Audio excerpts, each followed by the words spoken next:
Hello everyone. இந்த வீடியோல நம்ம எதை பத்தி பார்க்க போறோம் அப்படினா சாஃப்ட் ஸ்கில் வொர்க் புக் உடைய எக்சர்சைஸ் நம்பர் 7 பத்தி பார்க்க போறோம். இது ரொம்ப ஈஸியான ஒரு எக்சர்சைஸ் தான். பட் ஆனா இதல கொஞ்சம் கான்சன்ட்ரேட் பண்ணீங்கனா சூப்பரா நீங்க வந்து இந்த எக்சர்சைஸை பண்ண முடியும். ரொம்ப ஈஸியான எக்சர்சைஸ் தான். சோ இந்த எக்சர்சைஸ் நேம் வந்து என்னன்னு சொல்லலாம்னா மைண்ட் மேப்பிங் அப்படினு சொல்றாங்க. சோ இந்த எக்சர்சைஸ்க்கு வந்து ஒரு மாடல் கொடுத்திருக்காங்க. சோ இது வந்து இந்த நீங்க பார்க்குற இந்த பிக்சர் வந்து ஒரு மாடல் தான். இதுக்கு கீழ வந்து உங்களுக்கு இதுதான் வந்து ஒரிஜினல் மைண்ட் மேப்பிங் கான்செப்ட் இருக்கும். இதை வச்சு நீங்கள் வந்து பேராகிராஃப் ரைட் பண்ணுற மாதிரி இருக்கும். நான் என்னென்னு இதை சொல்லிடுறேன். முதல்ல மைண்ட் மேப்பிங்னா என்னென்னு நான் சொல்லிடுறேன்.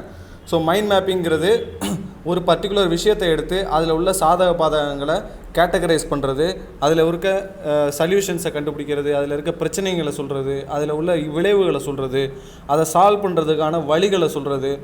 இந்த மாதிரி நிறையா ஒரு பர்டிகுலர் விஷயத்தை எடுத்து அந்த பர்டிகுலர் விஷயத்தை நம்ம அப்படியே எலாபரேட் பண்ணிக்கிட்டு போயிட்டே இருக்கிறத வந்து மைண்ட் மேப்பிங்னு சொல்லுவோம். இந்த இடத்துல எக்ஸாம்பிளுக்கு உங்களுக்கு ஹெல்த்தை பற்றி சொல்லியிருக்காங்க. ஸோ இப்போ ஹெல்த்துன்னு எடுத்துக்கிட்டோம்னா ஒருத்தவங்களுடைய ஹெல்த் நல்லா இருக்கணும் அப்படின்னா அவங்களுக்கு மன அழுத்தம் கம்மியாக இருக்கணும். அந்த மன அழுத்தம் தான் ஸ்ட்ரெஸ்ஸு. அவங்களுக்கு நல்ல தூக்கம் இருக்கணும், அதுதான் அந்த ஸ்லீப்பு. அதே மாதிரி அவங்களுக்கு வந்து நார்மலாக நல்லபடியாக எக்ஸசைஸ் பண்ணிகிட்டு இருந்தாங்கன்னா அவங்களுடைய ஹெல்த் வந்து இம்ப்ரூவ் ஆகும். So exercise very important. அதுக்கப்புறம் அவங்களுக்கு சப்போஸ் ஏதாவது ஹெல்த் இஷ்யூஸ் வந்துருச்சுன்னா அவங்க வந்து ஹெல்ப்பு யூஸ் பண்ணிக்கிடுவாங்க. அதே மாதிரி அவங்க வந்து நல்ல உடம்பை மெயின்டைன் பண்ணணும் அப்படின்னா நல்ல விதமாக சாப்பிட்டு நல்ல சத்தான சாப்பாடுகளை சாப்பிட்டாங்கன்னா அவங்களுக்கு வந்து உடம்பு நல்லாயிருக்கும். ஸோ இப்போ எல்லா விஷயங்களையும் சொல்கிறதுக்கு முன்னாடி நான் வந்து ஒரே ஒரு சிம்பிளான ஒரு பார்ட்டை மட்டும் எடுத்து சொல்கிறேன். ஸோ ஸ்ட்ரெஸ்ஸுங்கிற ஒரு பார்ட்டை மட்டும் எடுத்து சொல்கிறேன். இப்போ ஸ்ட்ரெஸ்ஸுங்கிறத பாருங்கள். இப்போ ஸ்ட்ரெஸ்ஸுங்கிறதுக்கு அர்த்தம் மன அழுத்தம்னு நம்ம பார்த்தோம். ஸோ மன அழுத்தம் வர்றதுக்கான காரணங்கள் அதுதான் காசஸ்ன்னு சொல்லுவோம். ஸோ இப்போ அந்த காசஸ் எதனால் வருது அப்படின்னா எக்ஸாம்ஸ்னால மன அழுத்தம் வரலாம், வேலையினால் மன அழுத்தம் வரலாம், இல்லை ரிலேஷன்ஷிப்னால் உங்களுக்கு பிடிச்சவங்க உங்கள் ஃபேமிலி ஃப்ரெண்ட்ஸ் இவங்க மூலமாக உங்களுக்கு மன அழுத்தம் வரலாம். ஸோ இதெல்லாம் வந்து காரணங்கள். ஸோ இப்போ இந்த மன அழுத்தம் வருது. ஸோ அதை நீங்கள் கண்டுக்காமல் விட்டுட்டீங்க அப்படின்னா என்ன ஆகும், உங்களுக்கு வந்து எஃபெக்ட்ஸ்னு உருவாகும். அதுதான் விளைவுகள். ஸோ என்னென்ன விளைவுகள் ஏற்படும் அப்படின்னா நீங்கள் ரொம்ப கஷ்டப்படுவீங்க, ரொம்ப கவலைப்படுவீங்க. அதே மாதிரி உங்களுக்கு தூக்கம் குறைஞ்சி போயிடும். அதே மாதிரி உங்களுக்கு வந்து உடம்பு சரியில்லாமல் போயிடும். அதுக்கப்புறம் நீங்கள் ரொம்ப அழுவீங்க. ஸோ இந்த மாதிரி எஃபெக்ட்ஸ்லாம் உங்களுக்கு ஏற்படும். ஸோ அப்போ ஒரு மன அழுத்தங்கிறத வந்து நம்ம சரி செய்யணும் அப்படின்னா நம்ம என்ன பண்ணணும், அதுக்கான வழிகளை நம்ம தேடணும். அதுதான் இந்த சொல்யூஷன்ஸுங்கிறது. ஸோ சொல்யூஷனில் பார்த்தீங்கன்னா ஃபஸ்ட்டு ரிலாக்ஸேஷன். முதல்ல மன அழுத்தம் வந்துச்சுன்னா நம்ம வந்து அதை நினச்சி ரொம்ப ஃப்ரஸ்ட்ரேஷன் ஆகாமல் நம்ம என்ன பண்ணணும், நம்மளை கண்ட்ரோல் பண்ணுறதுக்கு முதல்ல ரிலாக்ஸ் பண்ணிக்கணும். ஸோ அதில் ஃபஸ்ட்டு பார்த்தீங்கன்னா யோகா, மெடிடேஷன், டீப் பிரீத், அதே மாதிரி ப்ரேயருக்கு போகிறது, நீங்கள் வந்து ரிலீஜியஸ் லெக்சர்ஸ் கேட்குறது, இதன் மூலமாலாம் என்ன ஆகும், உங்களுடைய ஸ்ட்ரெஸ் வந்து ஒரு ரிலாக்ஸ் ஸ்டேட்டுக்கு வந்துடும். ஸோ அந்த ரிலாக்ஸேஷன் ஸ்டேட்டுக்கு வந்துடும். பட் ஆனால் என்ன ஆகாது, கம்ப்ளீட்டாக உங்கள் ஸ்ட்ரெஸ்ஸை விட்டு நீங்கள் வெளியே வந்திருக்க மாட்டீங்க. என்ன காரணம்னா காரணங்களை நீங்கள் கண்டுபிடிக்கணும்.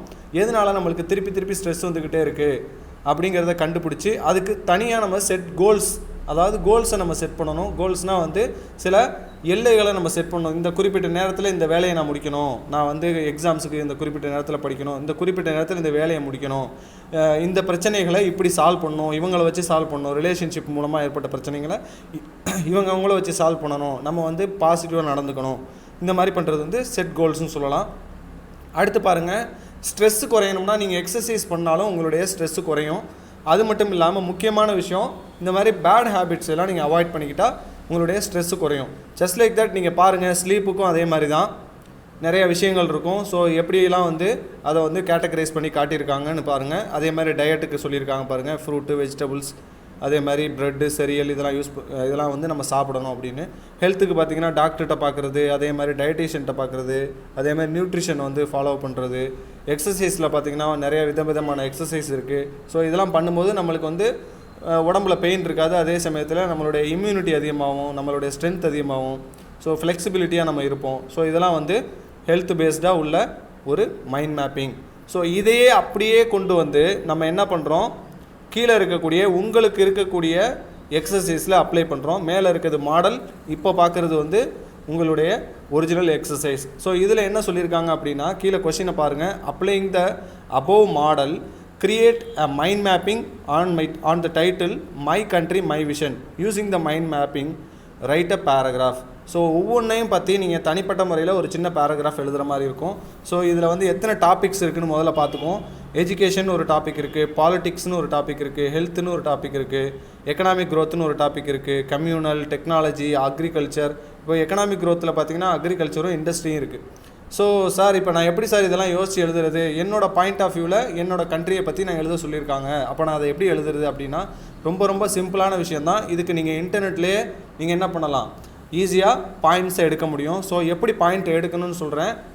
எஜுகேஷன் சிஸ்டம் இன் இந்தியா அப்படின்னு போட்டு எஸ்ஏன்னு போடுங்க.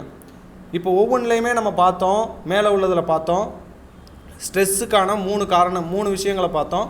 ஒன்று வந்து காரணங்கள், இன்னொன்று வந்து சொல்யூஷன், அதாவது தீர்வுகள், எஃபெக்ட்ஸ்னால் வந்து அதனால் ஏற்படக்கூடிய விளைவுகள். அப்போ இந்த 3 விஷயத்தையும் ஒவ்வொன்றுலையுமே அப்ளை பண்ணுங்கள், எஜுகேஷனில் அப்ளை பண்ணுங்கள். அப்போ எஜுகேஷனில் உள்ள ப்ராப்ளம்ஸ் என்னென்னு பாருங்கள், அதனால் ஏற்படக்கூடிய விளைவுகளை பாருங்கள், அதுக்கு நீங்கள் என்ன சொல்யூஷன் சொல்ல போகிறீங்கிறத பாருங்கள்.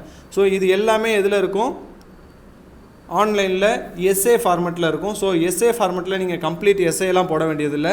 நீங்கள் ஜஸ்ட்டு என்ன பண்ணுங்கள், அதில் உள்ள காரணங்கள், விளைவுகள், அதே மாதிரி அதுக்கான சொல்யூஷன் 3மே எஜுகேஷன் சம்மந்தப்பட்டதுக்கு மட்டும் சொல்லுங்கள். அதுக்கப்புறம் பாலிடிக்ஸுக்கு அதே மாதிரி கண்டுபிடிங்க, அதே மாதிரி ஹெல்த்துக்கு அதே மாதிரி கண்டுபிடிங்க, எக்கனாமிக் க்ரோத்துக்கு போடுங்க.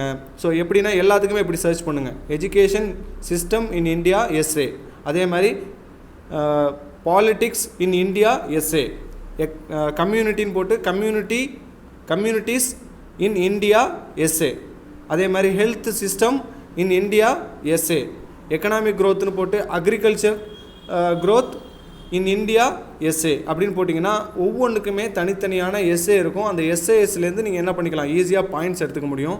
ஸோ இங்கே நான் வந்து உங்களுக்கு சில பாயிண்ட்ஸை வந்து நான் எடுத்து போட்டிருக்கேன். ஸோ அதில் பாருங்கள், எஜுகேஷன் ஒரு தனிப்பட்ட ஒரு டாபிக் போட்டு அந்த டாப்பிக்கில் 2 பேராகிராஃப் நான் கொடுத்துருக்கேன். ஸோ கொஞ்சம் எலாபரேட்டாகவே நான் பண்ணியிருக்கேன்.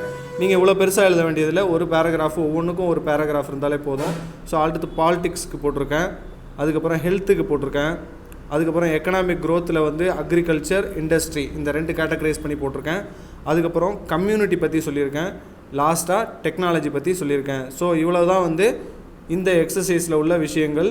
ஸோ இதை வந்து நீங்கள் நல்லா வைட்டலாக யூஸ் பண்ணிக்கோங்க. எக்ஸசைஸ் நம்பர் 7 இவ்வளோ தான், ரொம்ப ரொம்ப சிம்பிளான ஒரு எக்ஸசைஸ் தான். தேங்க்ஸ் ஃபார் வாட்சிங் மை வீடியோ.